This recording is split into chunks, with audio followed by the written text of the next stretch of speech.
Laking gulat ng bank manager nang sinagot ang isang unknown call at nagmamakaawang mga bata. Kambal na hinahanap ang ina, aksidenteng natawagan ito. Pero hindi nito alam na may anak siya at kambal pa pala. Pagkatapos magtanghalian, ay nagpapahinga muna si Luella. Busog na busog ang kanyang pakiramdam kasi napasobra ang kanyang kain. Paano ba naman kasi? Lechon paksiw na masarap na pagkakaluto ang ulam na baon niya ngayon. Napakunot ang noon niya nang mapansin niyang may tumawag sa kanya na isang unknown caller. Habang naglalagay siya ng alkohol sa kamay. Sinugot naman niya ito at agad dahil baka may kailangan sa kanya. O baka kakilala na iba ang numero na ginagamit. Nagtaka si Luella dahil boses ng mga bata ang nasa kanilang linya. Nagagawan pa nga kung sino ang gustong sasagot ng tawag. Ang isa pa nga sa sobrang inis ay halos mangiyak-ngiyak na nga. Hi, tungkol saan ba ang tawag na to? Nagsalita na nga si Luella. Hello? Please help us. We're looking for our mom. Nawalay po siya sa amin ng matagal eh. Naluluhang sagot na nga ni Shai. Napakunot naman ang noon ni Luella. Mukha ba siyang hanapan ng mga nawawalang tao? Wrong number kayo. Hindi ito presinto. Natahimik ang kabilang linya. Ang akala ni Luella ay pinutol na ang tawag pero pagtingin niya ay meron pa pala. As a concerned citizen, tulungan mo po kami. Sagot naman ni Sean. Nakaramdam naman ng awa si Luella dahil pansin niya ang longing sa boses ng mga bata. Okay. Ano bang pangalan ng mama niyo? It's Luella Reyes po. Sagot muli ni Sean. Naibaba kagad ni Ella ang tawag nang marinig niya ang sagot ng bata. Kabado to the highest level ang aura niya nang pangalan niya ang banggitin ng mga bata. Hindi siya nakaimik ng ilang minuto. Nablangko ang kanyang isipan at dito pumasok ang isang alaala sa utak niya na matagal na nga niyang ibinaon sa limot. Nang minsan, sa buhay niya ay naging surrogate mother siya sa isang mag-asawang hindi nagkaanak. In exchange, na matustusan ang pagiging accountancy student niya back then. Sumugal siya ng mga panahong yun dahil walang-wala talaga siya at ulilang lubos gaya ng napag-usapan ay pagkatapos niyang mailabas, ang mga bata ay magpapakalayo-layo siya at hindi na nga manggugulo pa. Lutang ang isip ni Ella makalipas ang ilang minuto, hindi na rin tumawag ulit ang mga to. Kaya hindi siya nakapag-focus sa trabaho. Hanggang hapon siguro, nagkataon lang na magkapareho ang pangalan nila. Yun ang iniisip niya. Yun ang gusto niyang paniwalaan. Pero parang may kakaiba siyang nararamdaman. Nang mag-uwian, ay nahuling lumabas si Ella dahil may inaayos pa siya. Mag-isa siyang hinantay ng gwardya para maisara ang bangko. Laking gulat ni Luella nang paglabas niya ay sinundo siya ng kambal. Ng batang babae at lalaki na kamukhang kamukha niya. Iyak siya ng iyak nang makaharap ang importanteng blessings na isinakripisyo niya para makamit niya kung ano ang meron siya ngayon. Dahil sa overwhelming feelings at guilt, sa nagawa ay tumakbo ng ubod ng lakas si Ella pauwi sa bahay niya. Pero nagulat siya nang pag-uwi niya, nandun na ang mga bata na nakangiti sa kanya kasama ang ama na si Dr. Orland Dolores. Walang kaabong-abog na lumapit sa kanya ang dalawang bata at niyakap siya ng sobrang higpit. Lumabas naman ang pagiging ina ni Ella dahil agad niyang kinarga ang kambal. Hindi niya alintana ang bigat ng mga to. Parang kusa na lamang silang nagkaintindihan kahit walang sinasabi sa isa't isa. Maiiyak na naman si Ella pero napigilan niya ito. Sorry, kung nagtrespass kami dito sa bahay mo. Nagpupumilit kasi tong mga to na pumasok eh.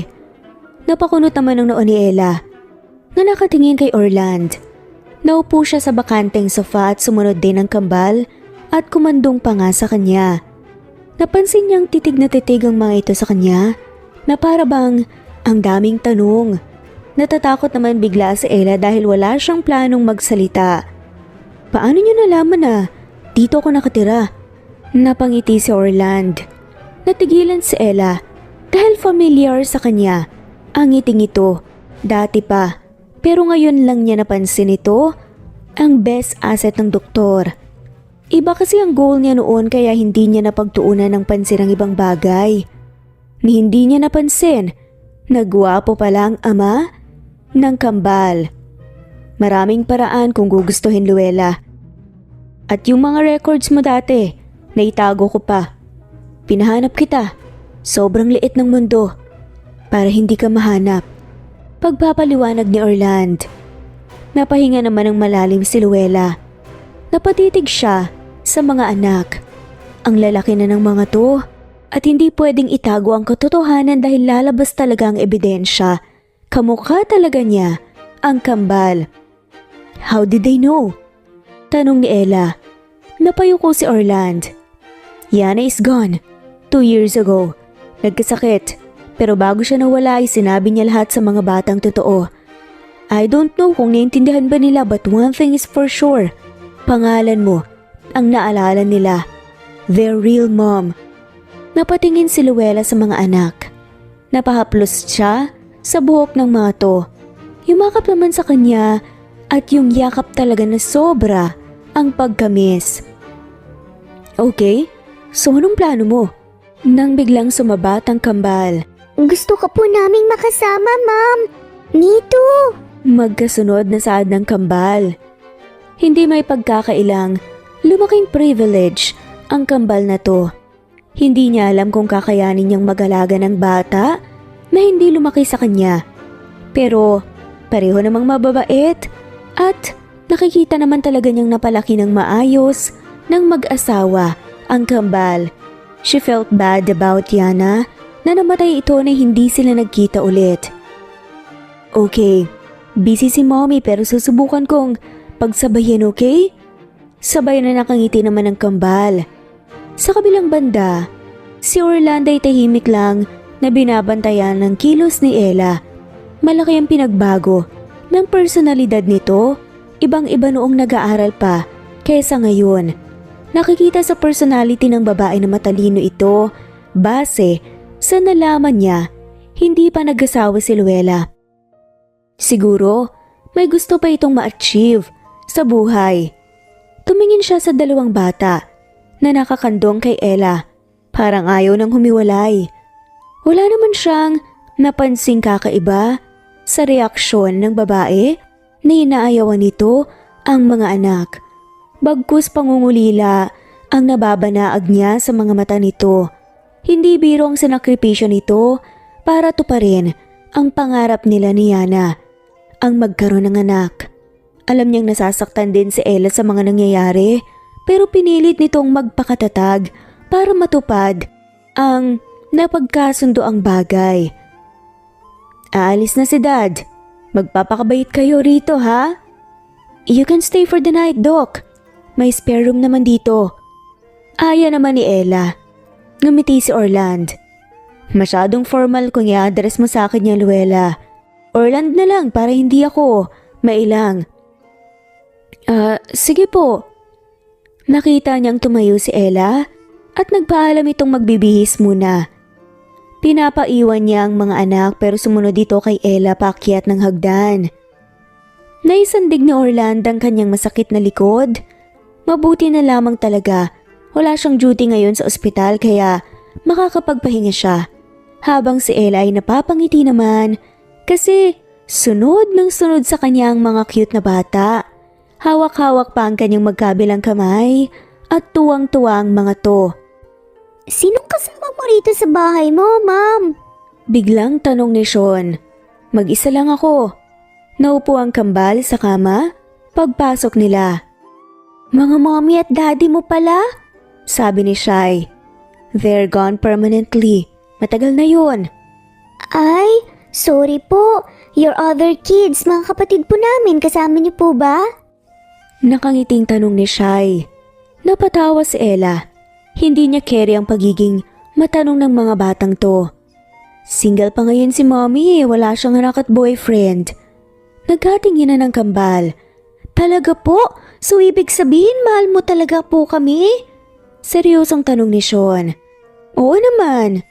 Pero bakit mo po kami iniwan kay Mommy Yana kung mahal mo po kami? Hirit naman ni Shai. Hindi nakaimik si Luella. May bumikig sa lalamunan niya. Sa sinabi ni Shai, napakagatlabi na nga lamang siya at napabuntong hininga.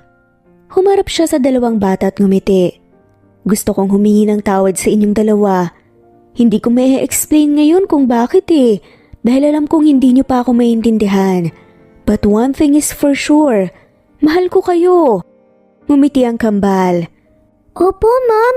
Huling habilin po ni Mami Yani na bago po kami iniwan, hindi daw po kami pwedeng magtanim ng sama ng loob sa iyo dahil malaki daw po ang isinakripisyo mo para po maging masaya sila.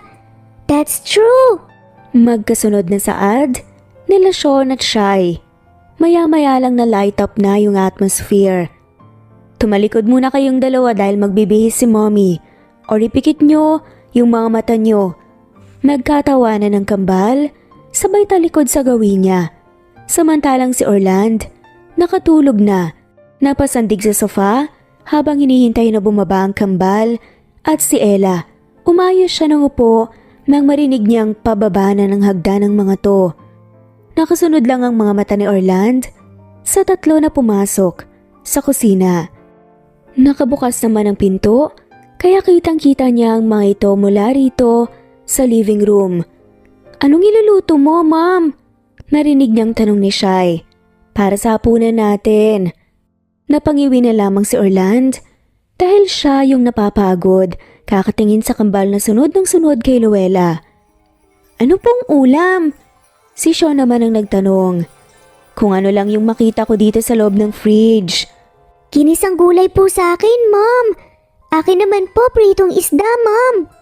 Napangiti na lamang si Orland na nakikinig sa mga ito na nag-uusap. Si Daddy anong gusto? Ikaw po. Agarang sagot ni Sean. Napaubo tuloy si Orland sa sagot ng anak. Minsan kasi, nag-uusap silang tatlo sa veranda bago sila pumunta rito. Nabanggit niya na gusto niya si Ella dahil strong ang personality nito. Baka ibang pagkakaintindi ng anak doon. Ha? Kunot noong tanong nga ni Ella. I mean, anything po. Basta kung ano pong meron lang. Sagot ni Sean. Nakita niyang tumingin sa gawin niya si Sean at napangisi. Napailing na lamang si Orland dahil sinadya talaga ng anak na banggitin yun. Kinagabihan ay nasa hapagkainan na silang lahat. Napailing na lamang si Orland dahil siya kumakain. Na pero si Luella hindi dahil sinusubuan pa nga nito ang kambal na tuwang-tuwa naman. Dati kasi sa bahay nila ay may yaya ang mga batang ito kaya yon ang nag-aalaga, hindi si Yana. May sakit na kasi ang asawa niya kaya hindi na masyadong naalagaan ng mga bata. Nang mabusog nga ang dalawa, pinainom na ng tubig ni Ella at lumabas na ito ng kusina pagkatapos sa iniwan silang dalawa. Nag-uusap din sila, paminsan-minsan, habang kumakain para hindi tahimik ang atmosphere. Hindi naman siya ilang dati sa babae, pero ngayon ay parang may something na. Hindi niya ito maharap ng maayos kasi nahihiya siya. Mas gumanda kasi ng sobra si Luella. Makalipas ang isang oras, nakatayo na sa hamba ng pinto si Orland na nakatingin kay Ella habang nag-aayos ng kobre kama sa kabilang kwarto na siya ang uukupa. Nahihiya din siya dahil damit ng babae at pajama ang suot niya. Kasi naman ang bata lang ang kanyang nadalhan ng damit dahil wala sa plano niya na dito matulog. Okay na, Doc. I mean, Orland pala. Napangisi naman si Orland nang mapakamot sa batok nito si Ella. Thank you, Ella. Nag-abala ka pa talaga. Ngumiti ang babae sa kanya. Walang anuman. Sige na, lalabas na rin ako. Tumango naman si Orland at sumamba sa kama. Pagkaalis ni Ella, kinabukasan ay maagang gumising si Orland dahil may pasok pa siya sa ospital. Pagbaba niya ng hagdan, nakaramdam siya ng pagkauhaw kaya pumasok siya sa kusina. Nadatnan niya si Ella na naghahanda ng agahan at ang kambal nakaupo na sa upuan habang nakatingin sa ina. Ngumiti sa kanya ang dalawang bata at bumalik ulit ang tingin nila kay Ella. Parang amaze na amaze ang mga to sa babae. Magandang umaga. Ngumiti sa kanyang babae. Magagahan muna tayo bago kayo umalis para hindi nakakain ng mga bata pagdating doon. Naghanda na rin ako ng baon na foods para sa kanila. Salamat. And for you na rin. Hindi pa masyadong kilala ni Orland si Luella dahil hindi naman sila palaging nagkakasama noon, pero alam niyang maalaga ito. Thank you again. Hindi na ako lalabas para bibili ng pagkain. Tumango naman si Luella, sabay ngiti. Sabay na silang kumain, lahat. Nang matapos ay pinasakay na nga niya ang babae para i-drop sa bank. Nagpasalamat naman ito at yumakap sa kambal. Tawang-tawa pa nga kasi parang ayaw nang pumasok sa eskwela at gusto na nga lamang sumama kay Ella sa loob. Ngayon, nagmamaneho na si Orland. Nakatingin siya sa kambal paminsan-minsan dahil tahimik lang ang mga ito. Ayokong pumasok ngayon, Daddy. Gusto ko pong sumama doon kay Mommy. Hindi pwede. At saka doon din naman kayo uuwi mamayang gabi. Sad na nga lamang ni Orland.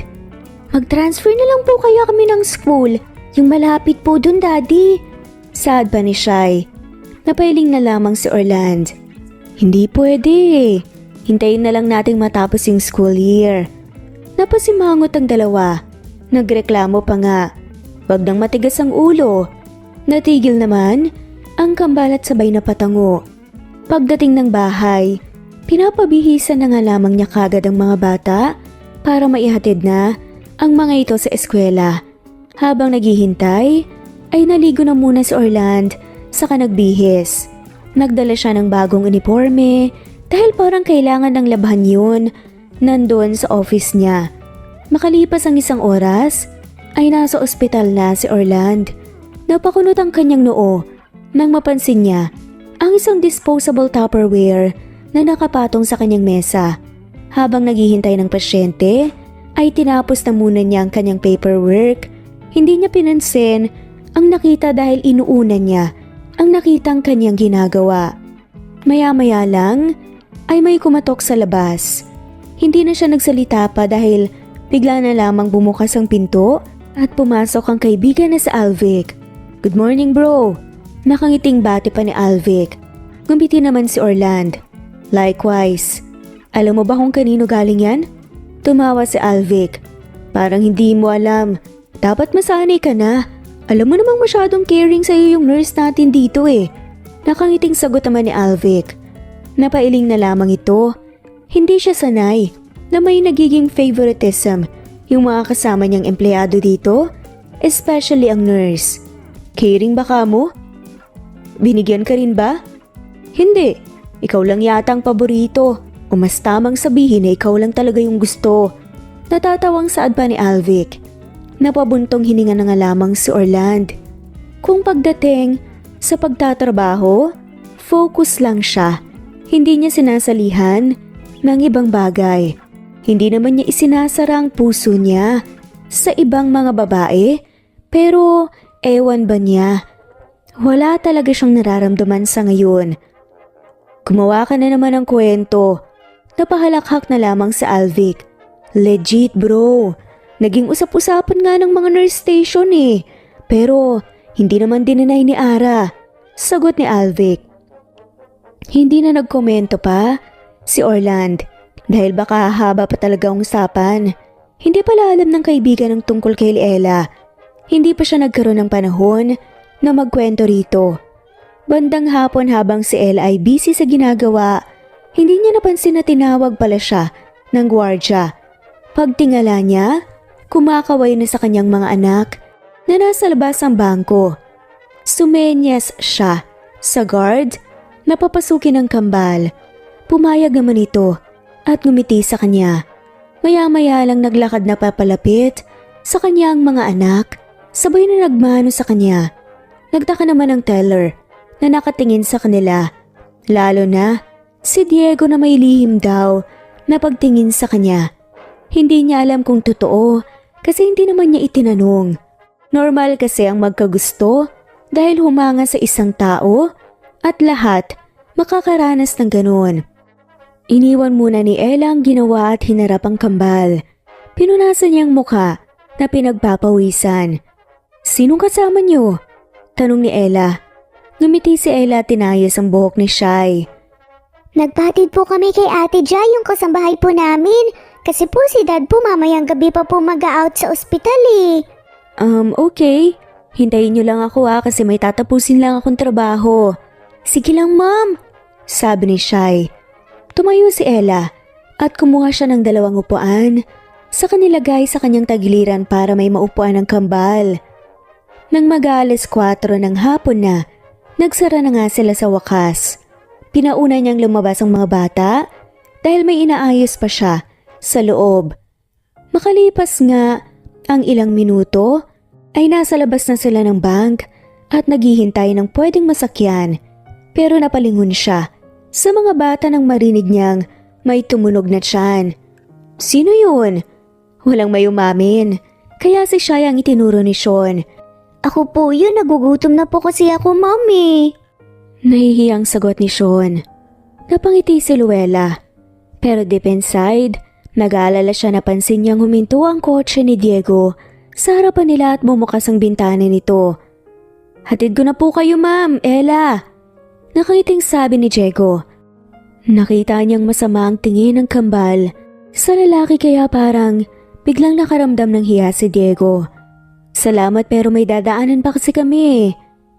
Sige next time na lang," saad ni Diego. Ngumiti si Ella pero hindi siya tumango. Hindi siya mahilig magpahatid sa kahit na kanino. Hindi naman masama ang ugali niya at mababait naman talaga ang mga teller niyang kasama. Pero sadyang wala talaga sa ugali niyang ganun. Kaya parang naging suplada ang tingin sa kanya ng mga tao. Even sa mga girls, hindi siya nakikisabay. Nasanay kasi siya na may pupuntahan muna bago umuwi ng bahay. Dinala niya ang kambal sa isang restaurant para kumain. Nang nasa loob na nga sila ay nag-order na ito at ramdam niya ang gutom ng mga kambal nang mag-umpisa ng kumain. Can I ask you something, Mom? Biglang sabi naman ni Shai. Napatingin si Luella kay Shai at ngumiti. Sige, sino po yung lalaki kanina? Kasama ko lang sa trabaho, bank teller siya anak. Ma'am, alam niyo po ba? Parang type ka po niya, iba po yung tingin po niya sa'yo eh. Parang may something. Komento ni Sean. Something creepy ba kuya? Tanong ulit ni Shai. Ngumisi si Sean. Hindi, something cringe. Sagot naman ni Sean. Napailing na nga lamang si Ella nang magkatawanan ng dalawa. Tama na ang usapan.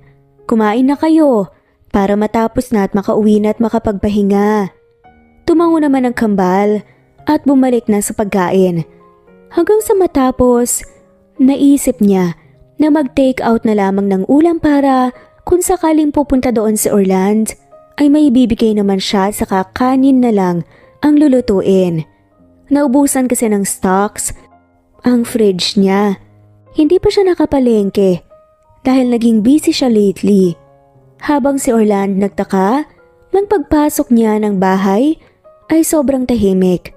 May ingay kasi ang kambal, kaya naninibago siya.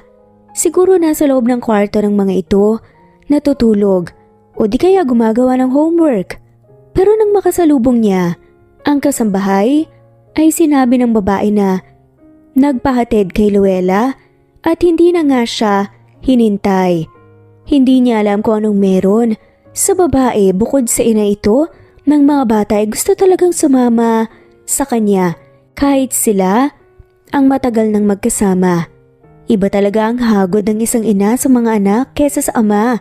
Pero hindi naman siya nagseselos kasi mas naiintindihan niya ang nadarama ng kambal. Ang tagal din nilang nagkaroon ng longing for a mom. Siguro dito na lang sa bahay niya si Orlan dahil nandun na pala ang mga bata kay Luella. Pero ano namang gagawin niya rito? Tutunga nga habang nagbibilang ng alikabok sa bubong? Siguro magpapahinga na nga lamang siya dahil masyado siyang pagod sa operasyon niya kanina sa isang pasyente. Nagdarasal talaga siya palagi, lalo na kung nasa operating room siya, na sana maging successful ang lahat ng kanyang gagawin at makasurvive ang pasyente. Napabuntong hininga na nga lamang si Orland dahil naisip nga niyang gawin, pero bago pa siya makapasok sa kwarto, tumunog na ang kanyang phone at si Alvic ang tumawag. "Oh bro, bakit? Wala ka bang duty ngayon?" Tumawa si Alvic sa kabilang linya at napakunot ang kanyang noo nang marinig niya ang ingay mula sa boses ng mga tao. Nagtatawanan, nagsisigawan. "Ibang doktor at nurses ang naka-duty ngayon doon kaya nandito kami sa labas nag-e-enjoy." Sagot pa ni Alvic. "Okay, take your time." "Nako, hindi pwedeng wala ka dito. Pumunta ka na. May magbabantay naman dyan sa kambal eh," sabi ni Alvic. Pero umiling si Orland. "Wala dito ang kambal. Nandun sa mami nila." "Ano? Nag-asawa ka na pala ulit nang hindi ko alam?" Gulat na tanong pa ni Alvic. Napatawa na lamang si Orland. "Loko, nandun kay Ella. Kilala mo naman siya, di ba? Nabanggit ko sa iyo dati pa ang tungkol sa kanya." Hindi naman lingid sa kaalaman ni Alvic ang ginawa nila ni Yana para magkaroon ng anak. Pero hindi alam ng kaibigan na nahanap na niya si Ella dahil yun ang gusto ng mga bata. Okay. Mabuti naman nakita na siya ng kambal," sabi ni Alvic. Napangiti naman si Orland. Tuwang-tuwa nga sila eh. Parang ayaw nang humiwalay kay Ella. "Parang naging curious ako sa kanya. Kailan ko kaya siya pwedeng makilala?" Natatawang sambit pa ni Alvic. "Hindi na. Lumalabas na naman ang pagiging womanizer mo eh. Delikado." Napapalatak si Alvin sa kabilang linya. "Pumunta ka na rito. Sakto pala wala ang kambal dyan. Text ko lang sa'yo ang address," saad pa ni Alvic. Hindi na nakaangal pa si Orland dahil binaba na nga ni Alvic ang tawag. Nang makapagpahinga siya, pumasok siya ng banyo para maligo. Plano niyang pumunta sa bahay ni Ella, pero bago yun, dadaan muna siya sa kinaroroonan ni Alvic para hindi ito magtampo.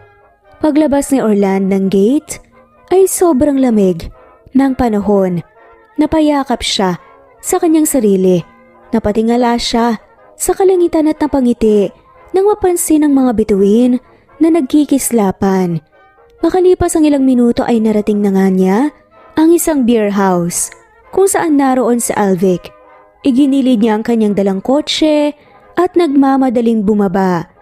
Pagpasok niya, kumaway si Alvic kaya naglalakad siya papunta sa kaibigan. Nakita niyang nandito ang ibang doktor na kasama nilang mag-duty pati nurses. Ngumiti ang lahat sa kanya at tinaya siya na maupo. Tumango naman si Orland sa kahumila ng upuan malapit kay Alvic. Napansin niyang sinusundan siya ng tingin ni Ara hanggang sa makaupo siya. Ni minsan ay hindi sila nakapag-uusap ng dalaga kahit nasa iisang ospital lang sila nagtatrabaho. Ngayon lang sila nagkasama ng gaya nito. Noong buhay pa si Yana, hindi naman siya mahilig lumabas kahit ipinagtutulakan nga siya ng asawa niya lalo na ngayon. Hindi siya naglasing o naglukmok sa pagkawala nito kasi kabilin-bilin na ng babae na magiging masaya siya kahit wala na ito. Huwag niyang ikulong ang sarili sa alaala ng asawa, kung pwede ay mag-asawa siya ulit para naman may mag-aalaga sa kanya hanggang sa pagtanda o may makasama siya. Matagal din niyang daladala sa dibdib ang bigat ng puso niya sa pagkawala nito. Pero ngayon ay napapangiti na lamang siya kapag naaalala ang late wife. Pero kahit hindi ito magkaanak, ay ni minsan hindi niya naisip na iwanan ito o ang maghanap ng iba. Hindi niya ito iniwan hanggang sa huling hininga nito. Ilang bote na bang naubos niyo? Parang tipsy na yung iba. Napangiwi na lamang si Orland na nakatingin sa mga kasama dahil parang nakainom na talaga. Yung mga lalaki kung saan-saan na lang hahawak sa mga kasama nitong nurses. Parang nawala yung pagiging professional dahil sa alak. Nasa ibaba ng mesa, marami-rami na rin. Nakangiting sagot ni Alvic. Inom lang ako ng mga 3 bote bro.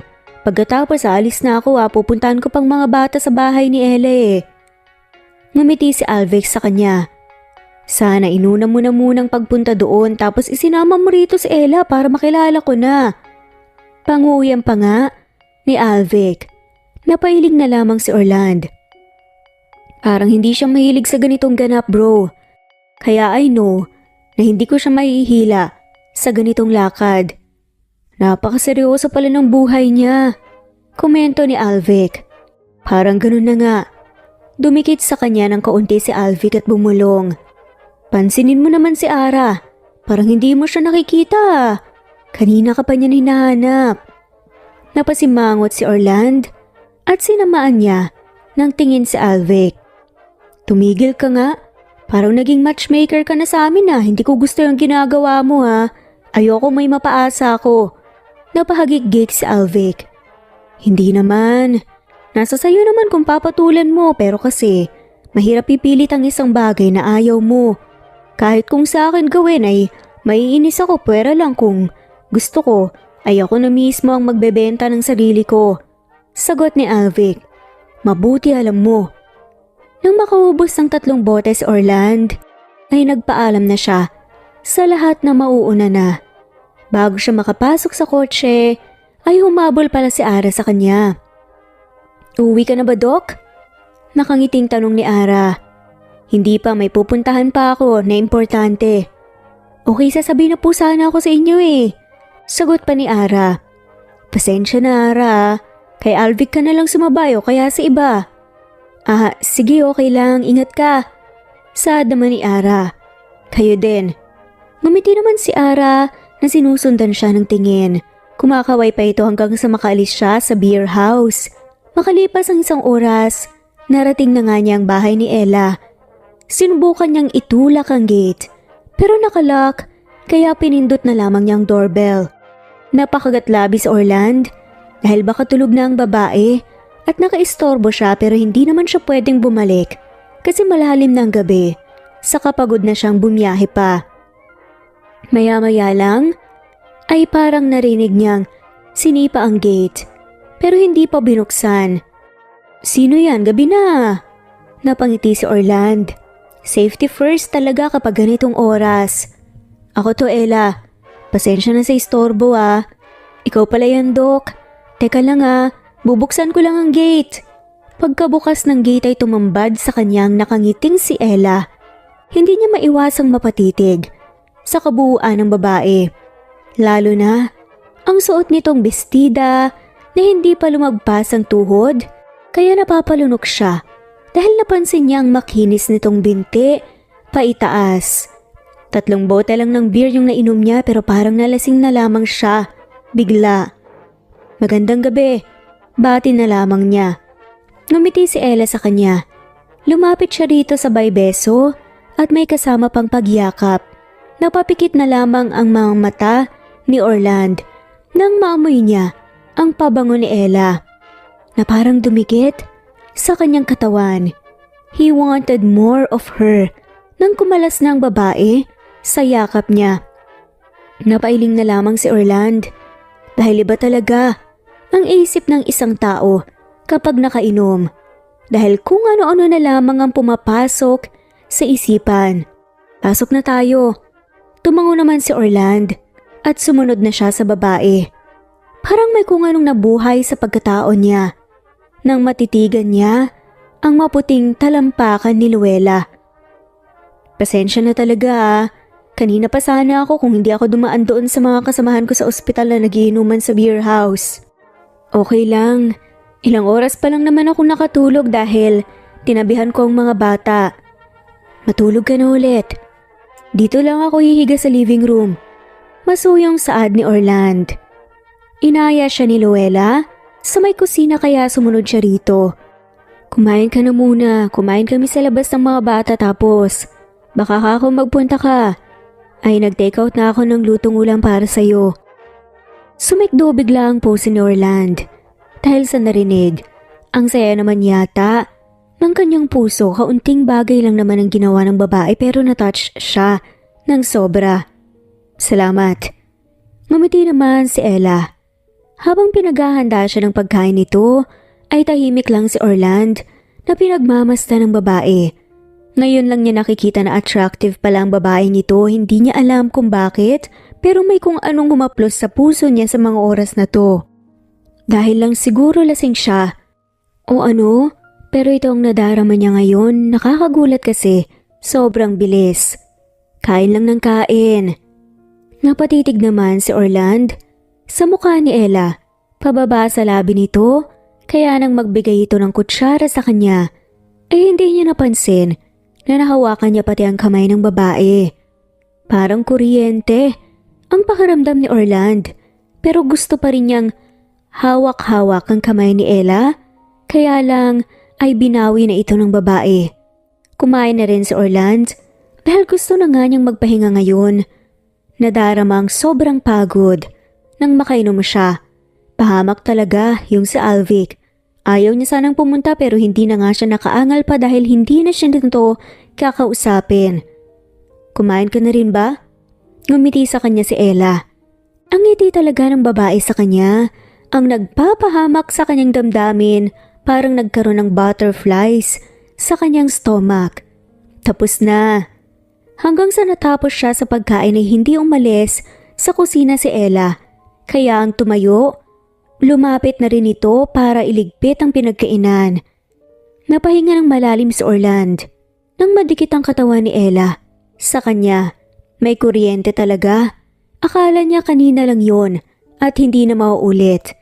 Samantalang si Ella, napabuntong hininga nang mapansin niyang parang may something siyang naramdaman nang magkadikit ang mga balat nila ni Orland. May kuryente. May spark talaga sila na ngayon lang na-feel sa isang lalaki. Binilisan niya ang paghuhugas ng pinggan para naman makalabas na siya ng kusina. Luella? Kinakabahan siya nang mapalingon sa lalaki. Nakita niya kung paano ito tumitig sa kanya.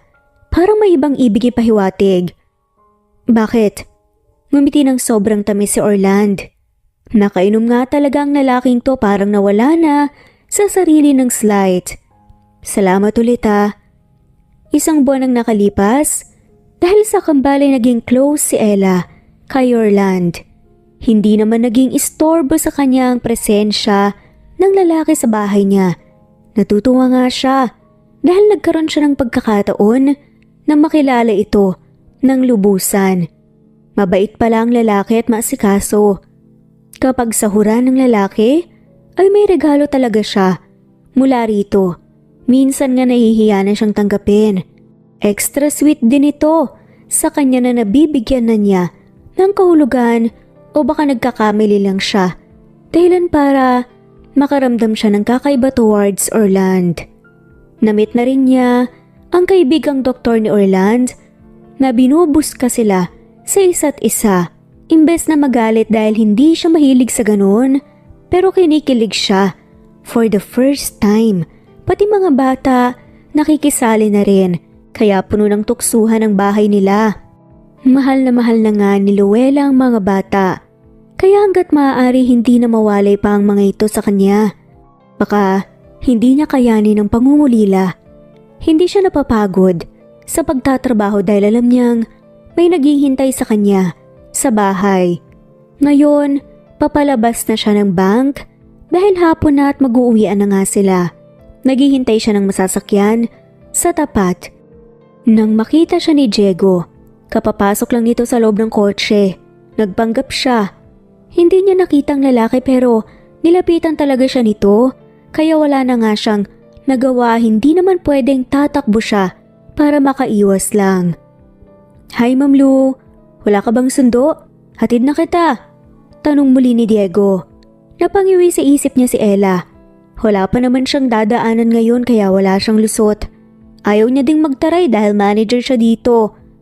Baka isipin ng lalaki na talagang maldita siya kaya wala siyang mga kaibigan. Wala eh. Plano ko nang bumili ng kotse.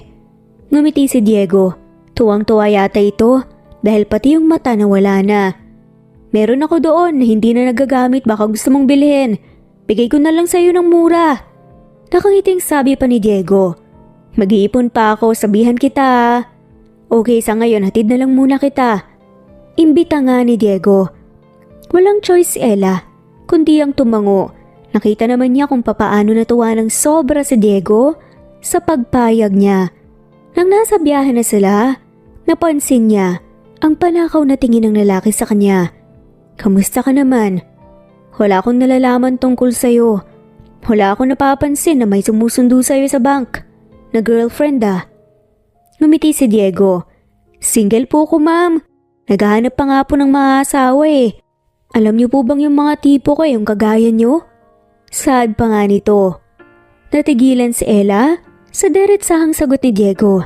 Lalo pa't seryosong naging aura. Talaga ba? Marami-rami pa naman kami dito sa mundo.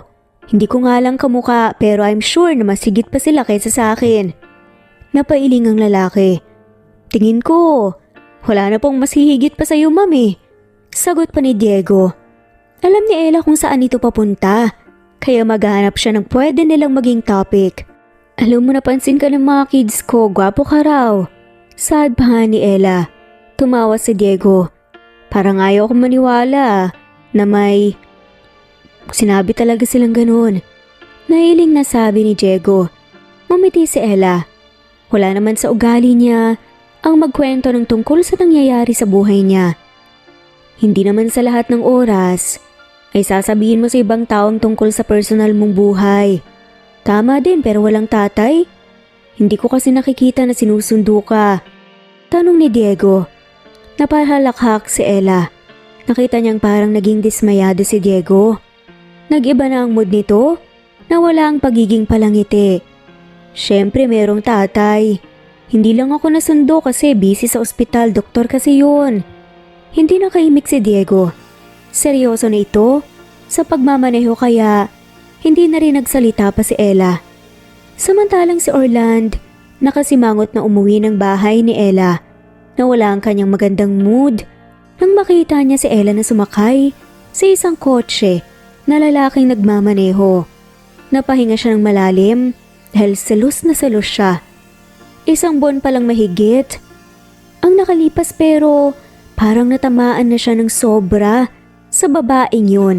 Kaya naging ganito siya. Panahon talaga ang magsasabi kung kailan siya mai-inlove ulit sa isang babae. Kasi nandito na yung proof na sarili niya mismo ang maglalabas ng totoo. Hindi siya makaramdam ng ganito kung wala siyang pakialam kay Ella. Pero nang makita niya itong kasama ang ibang lalaki ay parang sasabog na siya sa galit. Nasaan si Mom, Dad? Akala ko ba susunduin mo siya? Tanong nga ni Sean. Wala ay nakalis na siya. Ang tagal niyang makauwi kasi wala siyang sariling kotse. Bilhan mo na kaya siya, Dad? Suwestyon pa nga ni Sean. Napaisip din si Orland. Kung may sarili ng sasakyan ng babae, hindi na ito sasakay kung kani-kanino. Pwede. Marunong ba siyang magmaneho? I don't know po, pero pwede mo naman po siyang turuan. Nakangiting sagot ni Sean. Tumango naman si Orland bilang pagpayag. Natigil ang usapan nila nang pumasok sa pinto si Luella. Tumayo agad si Orland para sana lumapit sa babae pero naunahan siya ni Sean. Sumunod na lang siya. Kumakabog ang dibdib niya nang bumeso ito sa kanya. Sabay yakap. Kumain na ba yung mga bata? Tanong ni Ella. Napangiwi si Orland nang mapansin niya ang malapat na pagngisi ni Sean sa kanyang tabi nang magtamang kanilang tingin. Oo. Ano bang ulam niluto mo? Nagugutom na ako eh. Meron naman, halika na. Nasa kusina ipaghahanda kita ng makakain. Ngumiti si Ella at tinakbayan siya. Salamat ha, mauna ka na. Magbibihis lang ako. Tumango si Orland at naglakad na nga siya papuntang kusina at hindi niya napansin na sumunod pala sa kanya si Sean. Naupo malapit sa kanya at nakangiti na parang tuwang-tuwa sa kanya. Okay ka lang anak? Yes, pero gusto ko lang sabihin na yung reaksyon na ganyan mo ay sobrang halata na. Nag-blush ka kaya, Dad? Nakangising sagot ni Sean. What do you mean? I mean, in love ka na po kay Mom. Sabi ni Sean. May mali ba doon being in love to someone? Napangiti si Sean para kay Orland hindi na niya kailangan pang magkaroon ng maraming kaibigan dahil lang anak niya. Sapat na kasi kung kausap niya, ang mga ito ay parang mga adult na ang kaharap niya. Napailing na lamang si Orland. Ang daya mo naman. Binigyan mo ng negative vibe si Dad. Tawa naman ng tawa si Sean sa sinabi niya. Natigil ang usapan nilang mag-ama nang mapansin niyang papasok ng kusina si Ella. Nasaan ang kapatid mo? Ngumiti si Sean at kumindat sa kanya. Nasa kwarto niya po gumagawa po ng assignments. Sagot ni Sean. Kumunot ang noo ni Ella na humila ng upuan sa bayo po. Bakit ikaw nandito? Classmate kayo, di ba? Napangisi na lamang si Orland habang nakikinig sa mag-ina. Tapos na po akong gumawa ng assignments ko, Mom. Sabi pa ni Sean. Tulungan mo na siya doon, baka nahihirapan siyang sumagot eh. Tumango naman si Sean at naglakad palabas ng kusina. Bandang gabi ay gumayak na si Orland dahil papasok siya ng ospital. May duty siya ngayon hanggang umaga. Lumabas na siya ng kwarto at hinanap si Ella. Nakita niya ito sa may sala nanonood ng palabas sa telebisyon. Lumapit siya at hinalikan ito sa pisngi. Tumingin sa gawin niya si Ella na may ngiti sa labi. Aalis na ako. Masuyong saad ni Orland. Ingat ka ah. Ngumiti naman si Orland. Bago siya umalis, ay yumakap muna siya ng mahigpit sa babae at nagmamadaling lumabas ng bahay. Pagdating niya sa ospital, ay sinalubong siya ng malungkot na tingin ni Alvic. Nasaan ba yung cellphone mo? Kanina pa ako tawag ng tawag sa'yo ah. Tanong ni Alvic. Ngayon pa naalala ni Orland na wala pala sa kanya ang cellphone na iwan yun sa loob ng kwarto yata. Naiwan ko sa bahay. Sumandig si Alvic sa may dingding habang nakatingin sa kanya. Yung pasyente mong operahan sana ay wala na. Sabi ni Alvic. Hindi nakaimik si Orland. Parang nabibingi siya sa naririnig niya mula sa kaibigan. Bakit? Anong nangyari? Hindi ko rin alam eh. Yun ang sinabi nila sa akin pagdating ko. Bigla na lang daw huminto ang tibok ng puso, sinubukang i-revive pero hindi talaga kinaya. Naiiling na sagot ni Alvic. Nanghihina ang binti ni Orland at dahan-dahan siyang napaupo habang hinihila ang kanyang buhok. Pinipigilan niyang maiyak pero hindi niya nakayanan. Tumulo talaga ang luha sa mga mata niya. Naalala niya ang pinag-usapan nilang dalawa ng matandang yun bago pa lang ito na-admit sa ospital. Tinanong siya kung may chance pa ba na mabuhay ito ng matagal. Sinabi naman niya na meron pa at gagawin niya ang lahat para madugtungan ang buhay nito. Pero bakit naman ganun? Napapalapit na siya sa matandang lalaki dahil sa tuwing nakaduty siya ay palagi silang nagkukwentuhan. Pinapalakas niya ang loob nito. Naalala kasi niya ang daddy niya sa katauhan ng matandang yun. Pero siguro pinagpahinga na ito para hindi na mahihirapan pa. Gagamutin ko pa sana siya eh. Hindi man lang siya naghintay. Tila masama ang loob ng sad ni Orland. Lumapit sa kanya si Alvic at tinapik ang balikat niya. Ganon talaga bro. Okay lang yan, hindi kasi natin hawak ang buhay ng isang tao. Kaya nating pagalingin ang mga may sakit. Gagawin natin ang best natin, pero hindi natin kayang ibalik ang buhay na nawala na. Maybe it's their time, sabi na nga lamang ni Alvic para pagaanin ang loob ng kanyang kaibigang si Orland. Tumango-tango naman siya, pero talagang nasaktan ang puso niya sa pagkawala ng matandang yun. Habang si Ella ay lulan ng taxi papunta sa ospital kung saan nagtatrabaho si Orland, ihahatid niya itong cellphone ng lalaki na naiwan sa loob ng kwarto. Pagdating niya sa ospital, ay nagmamadali siyang pumasok sa loob.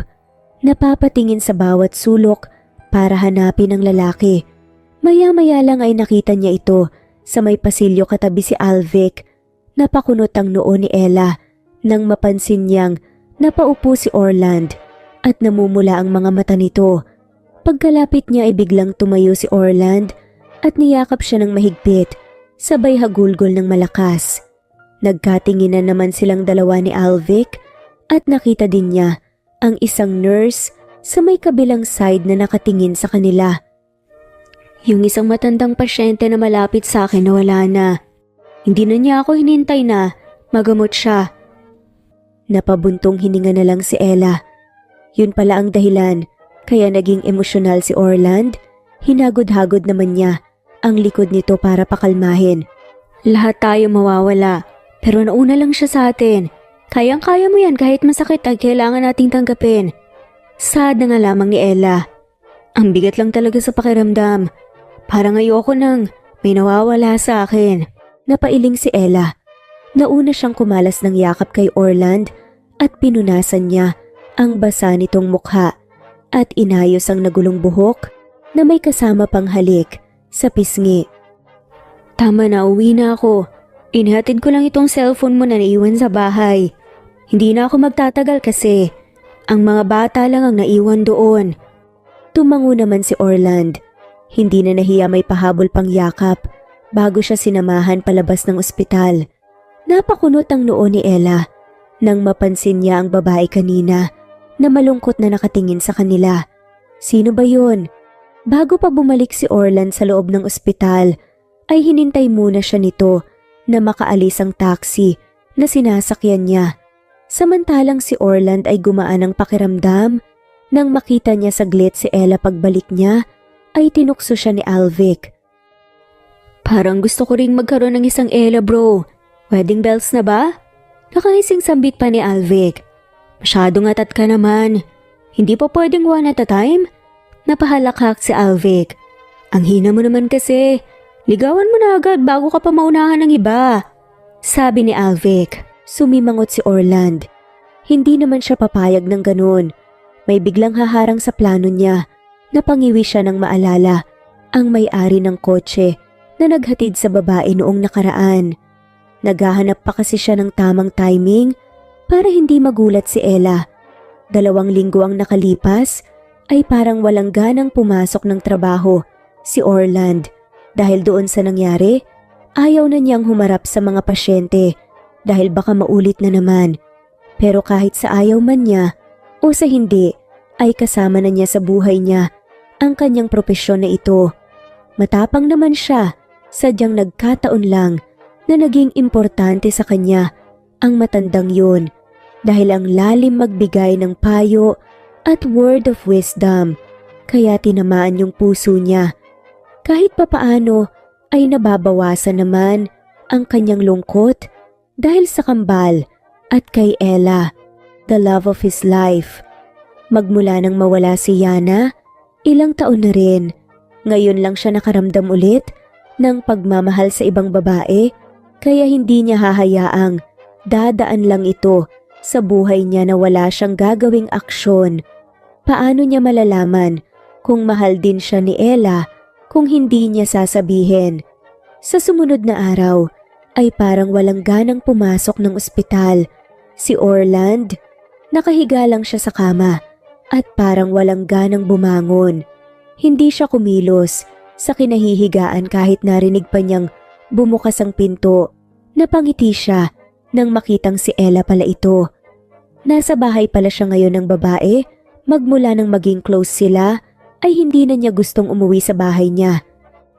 Hindi ka papasok sa trabaho? Umiling si Orland. Naupo sa tabi niya si Ella at dinama ang kanyang noo at leeg. Ang cute tingnan nito. May care talaga sa kanya kahit hindi man nito direktang sabihin ay nakikita naman niya palagi ang ganitong mga gestures.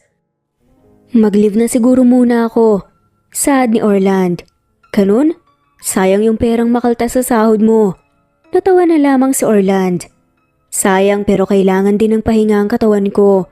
Sa bagay, Ikaw ang bahala, papasok ako ngayon sa trabaho kasi marami akong gagawin doon. Saad ni Ella. Sige, sunduin kita mamaya.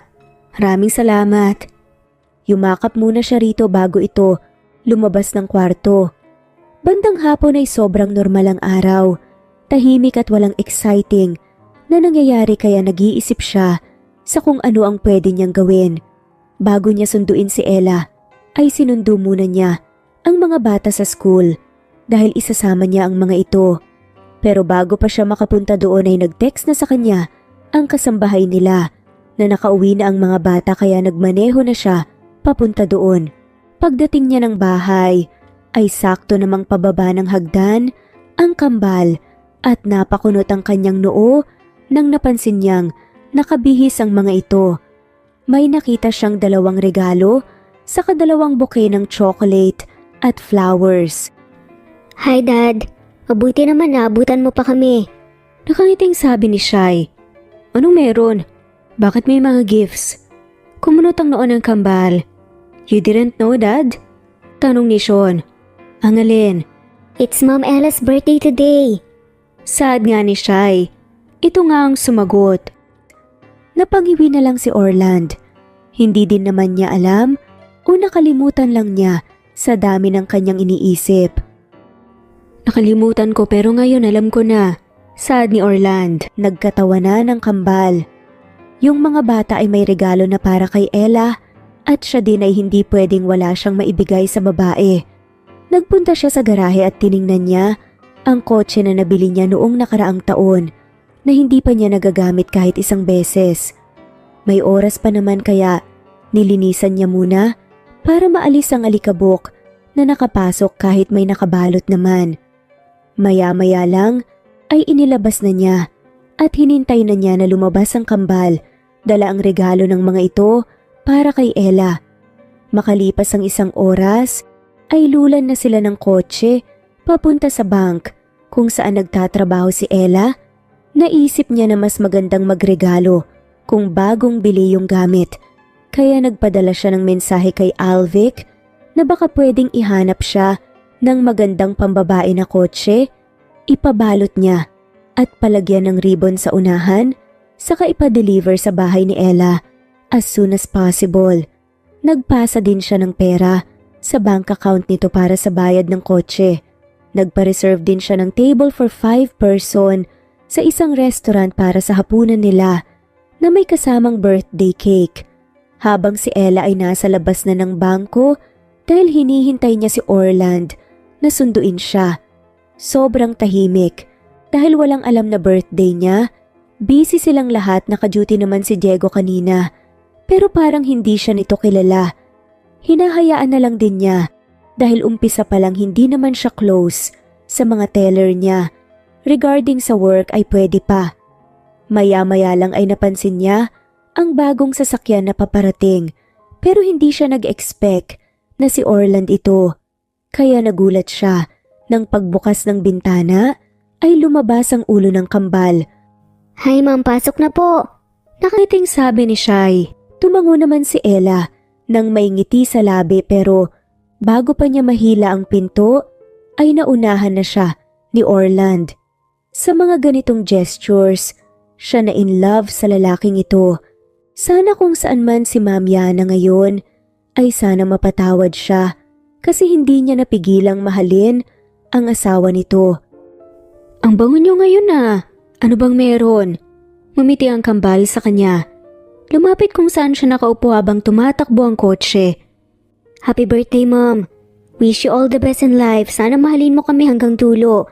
Nakangiting sabi ni Shai. Emosyonal naman si Ella nang yakapin siya nang sobrang higpit ni Shai. Parang maiiyak siya dahil magmula nang maging ulila siya ay hindi na siya nag-celebrate ng birthday kasi malungkot nang mag-isa. Salamat, happy si Mommy dahil sa wakas ngayong birthday niya, hindi na siya nag-iisa. Mamahalin ko kayo habang buhay. Napangiti si Shai. Mas magiging kumpleto ang birthday kung may regalo, Mom. Sabi naman ni Shai. Gusto kong maiyak, napaka-effort talaga, thank you so much. Niyakap ulit ni Ella si Shai matapos niyang tanggapin ang bigay nitong regalo, flower bouquet at tsokolate. Nang tingnan niya si Orland, ay seryoso lang itong nagmamaneho ni hindi tiningnan kung ano ang ginagawa nila. Sunod naman ay si Sean ang bumati sa kanya at nagbigay ng regalo. May kasama pang yakap at halik. Hanggang sa pagtanda mo kasama mo kami, Mom.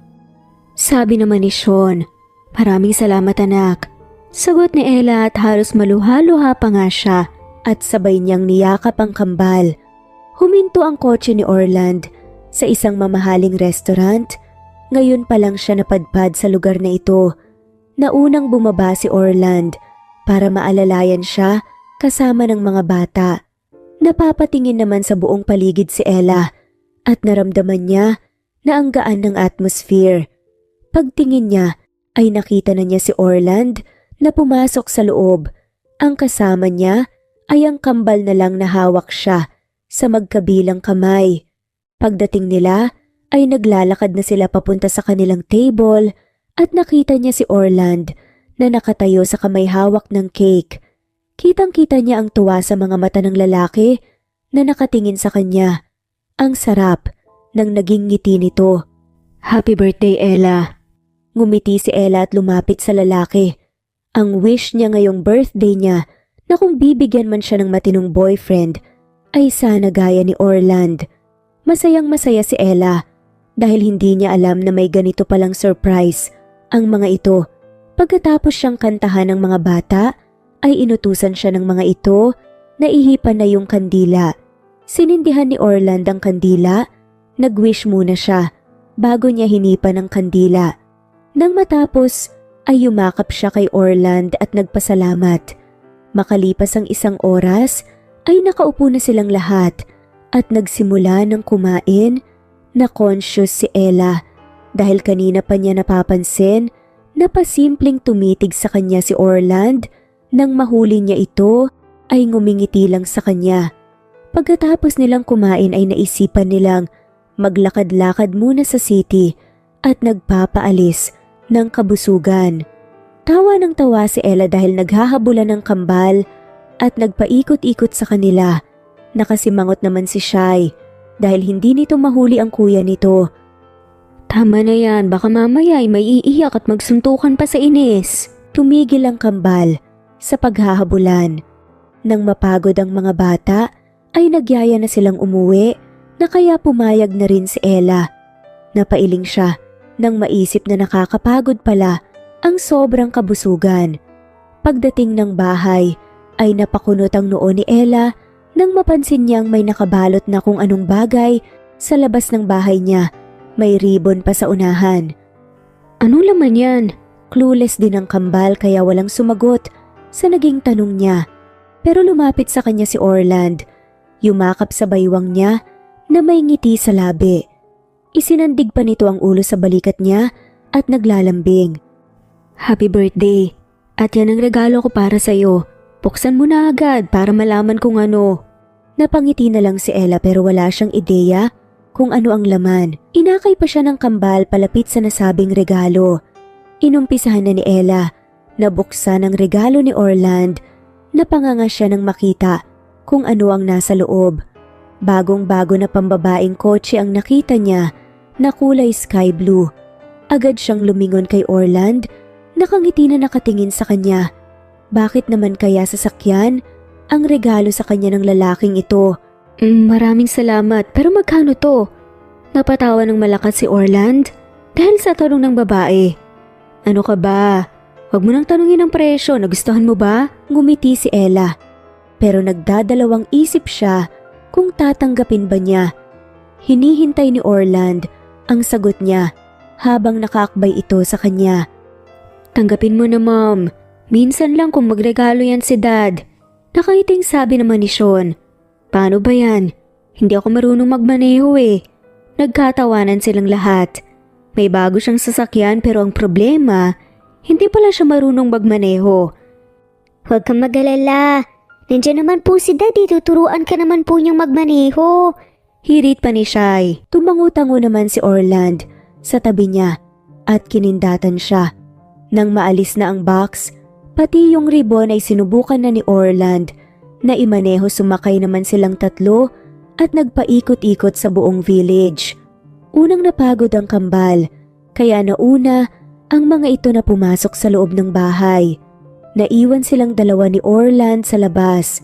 Habang nagmamaneho ang lalaki, ay tinuturuan siya nito step by step kung paano matutong gumamit ng sasakyan. Hindi siya makapag-concentrate dahil sobrang gwapo ni Orland sa paningin niya. Nakikinig ka ba? Para yatang lumilipad ang utak mo kung saan na. O baka naman dinala ka ng kagwapuhan ko sa ibang planeta. Napakagatlabi na nga lamang si Ella dahil nahuli siya ng lalaki na nakatingin rito. Hindi naman kita tinitignan na. Napangisi si Orland dahil sa sinasabi niya. Okay lang yan. Wala ka namang kaagaw sa akin eh. Sa'yo ako buong buo. Kung sakaling gusto mo lang. Napailing si Ella. Alam mo ang kulit mo. Hindi nga kita tinitignan eh. Sumeryoso ang reaksyon ni Orland. Hininto nito ang kotse sa gilid at inalis ang kamay sa manibela sa kaginagap ang kamay niya. May sasabihin ako sa'yo. Sana hindi mo ko iwasan o layuan pagkatapos mong marinig to. Tumango naman si Ella kahit hindi pa naririnig ang sasabihin ng lalaki. Sige, pero depende pa rin sa kung anong maririnig ko. Napansin pa niya na huminga ng malalim si Orland. Siya naman ay chill lang pero kabadong kabado. Mahal kita, Ella. Hindi ko alam kung kailan nag-umpisa. Naramdaman ko na lang. Ayoko namang mawala ka sa akin. Nagsiselos ako na kung may kausap kang ibang lalaki kahit anong gawin ko, ikaw talaga ang laman ng isip ko. Dahil sa narinig, ay mas lalong kumabog ng dibdib ni Ella. Pero at the back of her mind, ay tuwang-tuwa siya. Kasi pareho sila ng nararamdaman ng lalaki, pero hindi naman pwedeng may sagot na siya agad. Dahil baka malungkot lang ito at siya yung nandito, nakakasama. Dapat sure muna ito dahil baka mamaya ay hindi pala. Minsan kasi may maling akala at nawawala ang feelings in a span of time. Hala akong ibang masabi kundi salamat dahil may nagmamahal sa akin. Ngumiti si Orland sa kanya. Huwag mong i-pressure ang sarili mo na mahalin ako. Okay lang talaga basta. Ang importante, naamin ko na at nalaman mo ang feelings ko. And the rest, ako nang bahalang magpalago para ma-develop ka sa akin. Ganun naman dapat, diba? Tumango na nga lamang si Ella habang umingiti. Napapikit si Ella nang halikan siya ni Orland sa gilid ng labi. Nang pumasok na sila sa loob ng bahay, ay napapadyak si Ella dahil nagsisi siya kung bakit hindi pa niya inamin sa lalaki ang totoo na mahal din niya ito. Makalipas ang kalahating buwan, ay hindi nawala ang pagmamahal sa kanya ni Orland. That leads her to think na hindi pala niya dapat pagdudahan ang feelings ng lalaki para sa kanya. At ngayon ay ipinaramdam na niya kay Orland kung ano rin ang nilalaman ng kanyang puso para rito. Nagtutupi ngayon ng nilabhan niyang damit ni Orland si Ella nang matapos ay ibinigay na niya ito sa lalaki. Salamat, parang misis na yung dating mo ngayon sa akin ah. Ngumiti ng sobrang tamis si Ella. Pumasa nga ba? Syempre naman. Thank you. Nakangiting saad ni Ella. Bago siya bumalik sa kwarto niya, ay tumingkayad siya para magpantay ang kanilang mukha ni Orland at kinintalan niya ito ng halik sa labi. Nanlalaki ang mga mata ng lalaki dahil kapag ang babae ang mag-first move, ay ibig sabihin may feelings na din ito. Hindi ganyan ang tamang paghalik, nabibitin ako. Hinawakan ni Orland ang mukha niya and kissed her.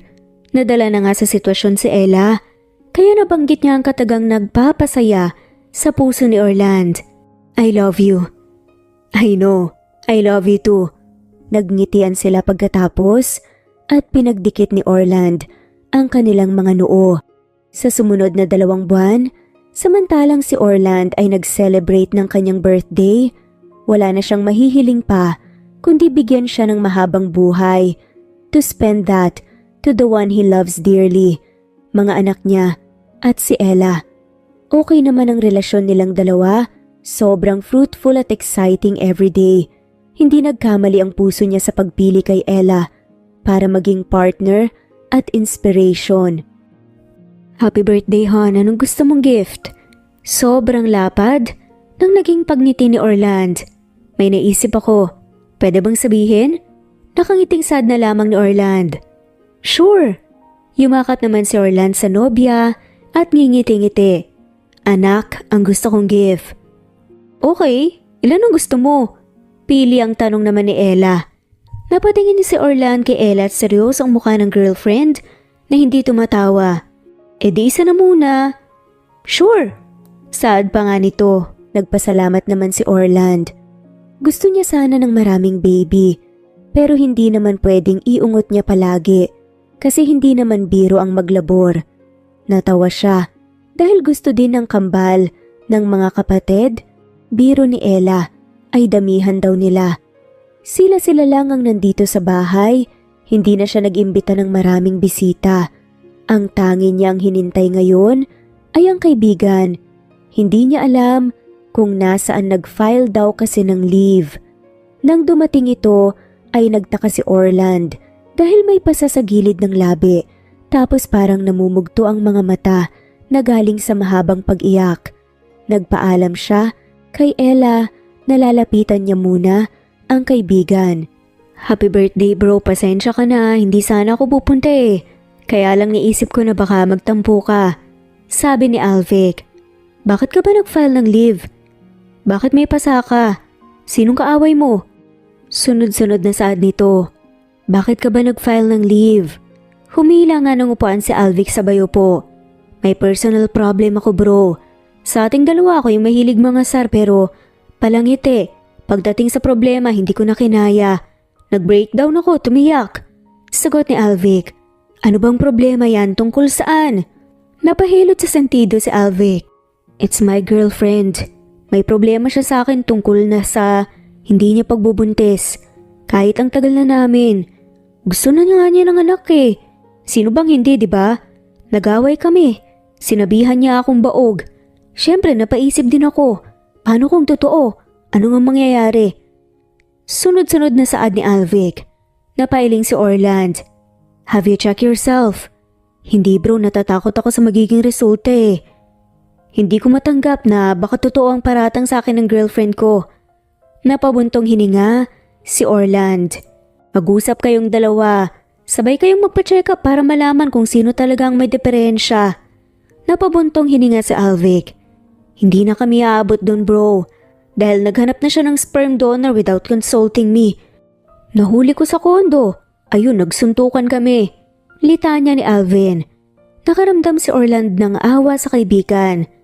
Sa case namin ni Ella, iba, it's a traditional surrogacy. Alam mo naman na kung paano ang process ng doktor, di ba? I choose the second option para maiwasan na masaktan ng wife ko. Dahil nagmahalan naman talaga kami. It just happened na ganito pala ang fate namin. Napangiti ng mapait si Alvin. Ramdam ko na eh. Para nang sa ganun ay mapunta sa akin ng sisi. Naiiling na sagot ni Alvic. Tinapik-tapik ni Orland ang balikat ng kaibigan para pakalmahin. Magiging maayos din ang lahat bro. Maraming nurses pa na single lang nag-duty sa ospital. Pumili ka na lang kung sino sa kanila ang type mo. Ewan ko na lang talaga bro. Umiiling-iling na saad ni Alvic. Napatawa si Alvic sa sinabi niya at isingit pa talaga nito sa Ara na umiiyak sa loob ng ladies' restroom dahil broken sa kanya. Pinatahimik niya ito dahil baka marinig sila ni Ella at magalit ang babae kaya patay ito sa kanya. Napailing na lang si Alvic at nag-peace sign ito sa kanya. Next 2 months, habang si Ella ay natuto ng talagang magmaneho ng sasakyan sa tulong ni Orland. Nakakatuwa kasi sobrang patient nito sa pagbibigay sa kanya ng driving lesson. Last month ay sinama niya ang kambal na dumalaw sa puntod ni Yana na hindi alam ni Orland. Nakipag-usap siya sa puntod nito at hiniling niya na sana bigyan siya ng basbas na pwede niyang mahalin si Orland at aalagaan. Humingi din siyang tawad dahil si Orland ang minahal niya at hindi na siya nakahanap pa ng iba. Sinasabi din niya na siya nang ang bahalang mag-alaga sa anak nila. Alam ni Ella na pumayag na ang babae sa hiling niya dahil bigla na lang may bumalot sa kanyang malamig na hangin ng mga panahong yun. At ngayon ay okay naman ang takbo ng relasyon nila ni Orland. Pareho silang masaya na magkasama together with the twins. Hinihintay nga niya ang lalaki dahil sumama ito sa isang medical mission. 2 weeks talaga silang hindi nagkikita, kaya subtang namimiss na niya ito. Nang marinig niya ang busina ng sasakyan sa labas ng bahay, ay dali-dali siyang tumakbo dahil alam niyang dumating na si Orland. Paglabas niya ng gate ay napakunot ang noo ni Ella kasi wala naman siyang nakikitang tao. Binuksan niya ang pinto ng kotse at sumilip sa loob, pero wala din si Orland. Ang nakita niya pati malaking teddy bear, human size. Kinuha niya at binitbit, pero pagharap niya ay nagulat siya nang makita niyang nakaluhod si Orland sa kanyang harapan na may hawak na singsing. "Will you marry me?" tanong ni Orland. Ngumiti si Ella. "Of course, yes." Lumapit siya kay Orland at tinalapit niya rito ang kanyang kamay para maisuot ang singsing. Nang matapos ay kusa na lang nagkit-kit ang kanilang mga labi. "I love you, Ella." Masuyong saad ni Orland. Sagot naman ni Ella, "I love you too, Orland." Maya-maya lang ay nakarinig sila ng hiyawan na galing sa kambal. Nakalapit na pala ang mga ito sa kanila, sabay yakap ng mahigpit. Ramdam din niya ang saya ng mga bata dahil sa mga nangyayari. Sa sumunod na buwan ay ikinasal sina Orland at Ella. Marami ang dumalo at naging saksi sa kanilang pag-iisang dibdib. Pareho silang masaya na dumating sila sa ganung punto ng kanilang buhay, habang si Orland ay walang paglagyan ng tuwa at pagpapasalamat na after 2 taon ng kasal nila ni Ella ay may dumating na blessing sa kanila. Nagkaroon sila ng baby girl at pinangalanan nilang Yana. Kamukha niya ang anak kasi ang kambal ay kamukha ni Ella. Masaya na silang lahat at para rin sa kaibigang si Alvic ay nahanap na rin nito ang forever sa piling ni Ara. Ang dalawa pala ang nakatadhana para sa isa't isa at ngayon ay may incoming baby na ang dalawa at magpapakasal na rin sa susunod na buwan. Hindi naman baog ang kaibigan, sadyang wala pa ang perfect time na magkaanak dahil parang sinadyan ng pagkakataon na hindi sila magkaanak ng una nitong karelasyon dahil may nakalaan pa para rito. Magkasama sila ngayon ni Ella, karga nito si baby Yana. Kakaalis lang nila ng semeteri para dalawin ang kanyang namayapang asawa at ipinakilala nila rito ang kanilang baby na kapangalan nito. Kahit ilang taon pa ang lumipas ay hindi niya ito kailanman makakalimutan na minsan sa buhay niya ay naging bahagi ito. Nakangiti si Orland na nakatingin sa babaeng mahal. Maging surrogate nila nung una, naging girlfriend, asawa at ina ng mga anak niya. "I love you." Saad muli ni Orland. Ngumiti si Ella sa kanya. "I love you too." At nagyakapan sila kasama si baby Yana. Namuhay nga sila ng masaya, puno ng pagmamahal at blessings. At dito na nga po nagtatapos. Maraming salamat po sa lahat at shoutout po sa mga sumusunod. Dan de los Santos, Alia Mirandilla, Rosita Cabagde, Ara Colaste, Cresolita Castelon, Ami Regalado, Anita Hernando, Violita, Emily Borac, Camindanao, Tita Pableo, From Postigo, JM, Yonila Perea, Daisy Blasa, Regina Federico, Elsa Enerio, Avita Buensuceso, Annie Hoson, Presbyteros Rose, Veronica Briseño, Mira's Channel, Mary Jane Aliwanag, My Vlog TV, Wilma Dargantes, Maria Alma Parcon, Epifania Deo, Elmer Galarosa, Josefina Mangahas, Angeline Serrano Latawan, Rosemary Vasquez, Agne Mawak, Maggie Alcantara, Jelly Tampos,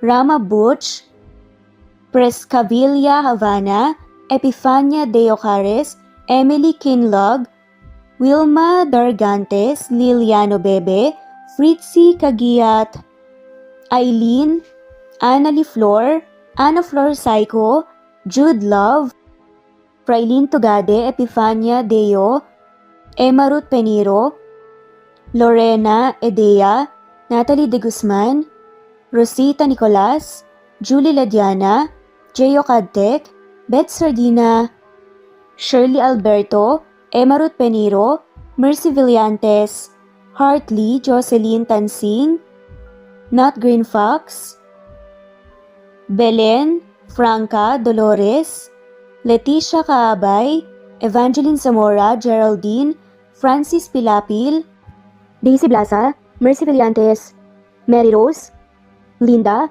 Marine Gramos, Merlilin, Linley, Miriam Gertags, All About My Dogs, Marisa de los Reyes, Lina Almazan, Bella, of Zambales, Eduardo Policarpio of Toronto, Canada, Eduardo, Lindy of Macau, Princess Sita Manzon, Trixie Yen, Liliano Bebe, Hailey Balajay, Vida Dichosa, Diti Bulatete, Rosana Romero, Presbyteros Rose, Nitz Nebria, Janet Lardizabal, Elena Abagon, Annalie Flor, Nitz Nebria, Rama Butch, Evangeline Zamora, Erico Misol, Charlene, Cantina, Romana Corospe, Kinshano Ebas, Jovi Aure, Esteban Andrade, Elvi Candontol, Alexa Ani Gomez, Ellen Fortuno, Nena Ano, Angelina Ducusin, Remedios Solmantil, Luciado Dolores, Annie Bucao, of Isabela, Eli Bitasolo, of Milan Italy, Jessica Vargas, Anicera Andrino, Evelyn, of Neva Ecija,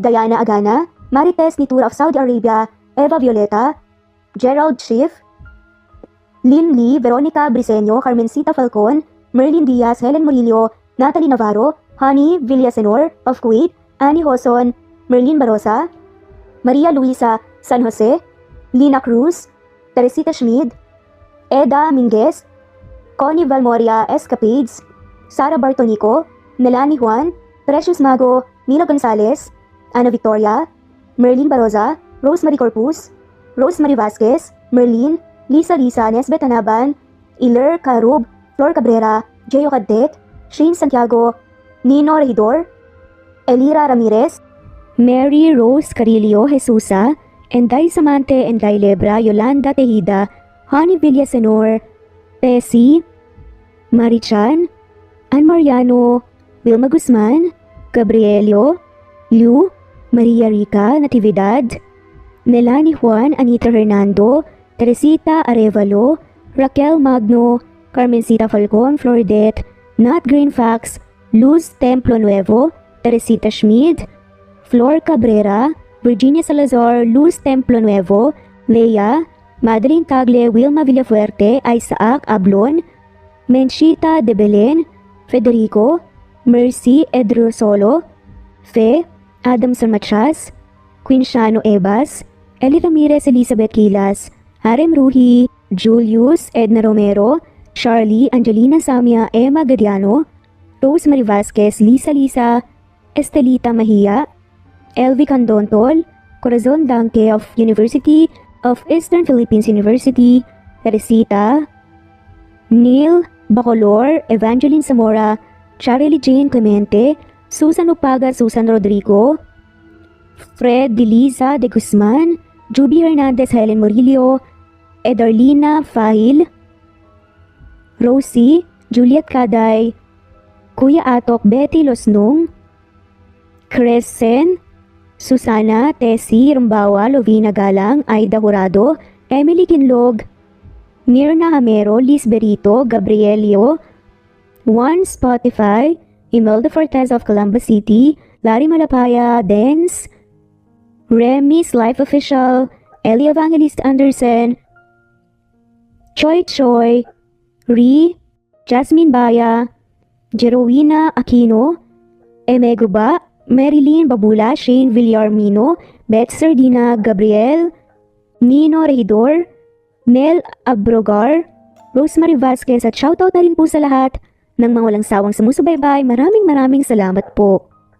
Veronica Briseño, Violeta Murillo, Teresita, Teresa Bulie, Christine Flores, Nesbeth Anaban, Flor Salvalion, Kuwait, Raquel Labay, Kuya Atok, Lani Pardillo, Eva Violeta, Presbyteres Rose, Amy Regalado, Teresita, Pres Cavilla Havana, Precious, Lilian Nobebe, Eli Evangelista Anderson, Marziel Arcilias, Rosemary Palaganas, Rose Martinito, Ding Lege, Alexa Gomez, Jomira Bueno, Amy Fenavares, Irma Emma, Lali Emralino, Tortillas Gaming, Matea Estrera, Anali Flor, Rosemary Tinito, Rosemary Palaganas, Excelsis Tagala, Emily Kinlog, Rosemary, MM, Penning Escal, Neri Cabangon, Lucia Baldo, Rosemary Vasquez, Londono Villas, Faye, Rosemary, Angelo, Vicky Adlaon, Mercy Villantes, Rezeline Unday, Allen,